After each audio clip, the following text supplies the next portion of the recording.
Would you say that your feet are beautiful? Our feet are essential in moving us from place to place. However, many of us would never consider feet to be very attractive. You see, the wear and tear that we have our use of them every day beats them up. Our feet get stepped on. Our feet have things dropped on them. And our feet run into objects constantly. However, feet get us where we need to go, which is really all that matters. The men and women of Judah had been exiled in Babylon for over 70 years, and they awaited their return to Israel as they were heartsick for it, thinking they would never return, when they suddenly received news from a messenger telling them that they would soon return to the land they were removed from all these years ago. And Isaiah describes the feet of this messenger as beautiful because they brought good news. We're going to look at this image of hope in Isaiah 52, 7 through 12.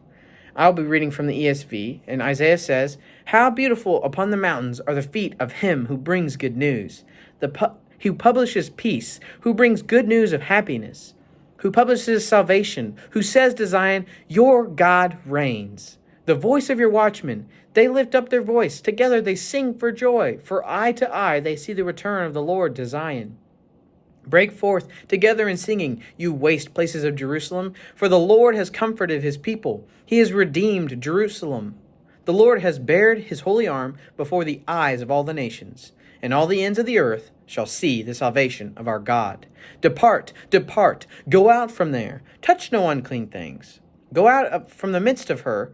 Purify yourselves, you who bear the vessels of the Lord. For you shall not go out in haste, and you shall not go out in flight. For the Lord will go before you, and the God of Israel will be your rear guard." Isaiah 52, 7 through 12 conveys a message to these exiles, calling them to be the vessels of the Lord who share the good news of God.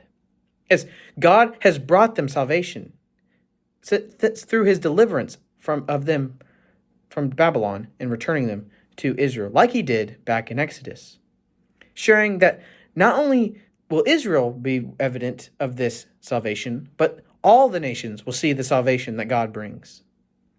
Paul in Romans 10:15 also restates this passage as he speaks of a portion of verse 7, saying, "How beautiful are the feet of those who preach the good news."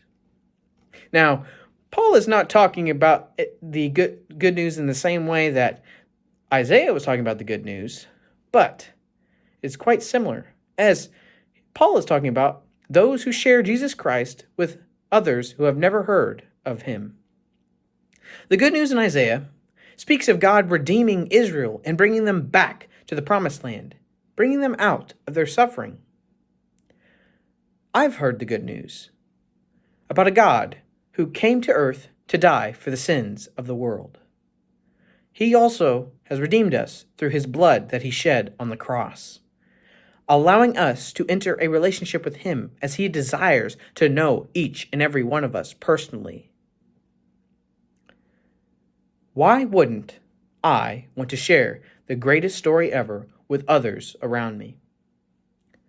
God used Isaiah to call the Israelites out and to become a beacon of light within a dark world as they showed that God is a God of salvation.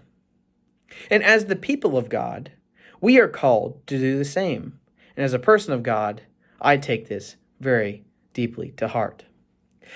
The Bible app I use for daily devotionals also contains a time for prayer.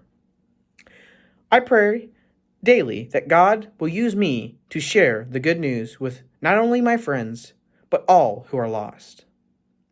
I am reminded daily that it is my task to share the good news with everyone around me.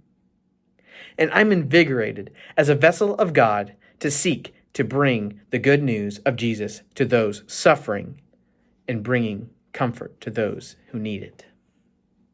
As Isaiah said, "How beautiful upon the mountains are the feet of him who brings good news." May we all seek to bring the good news of Christ to those who have never heard of his unending love. Thank you.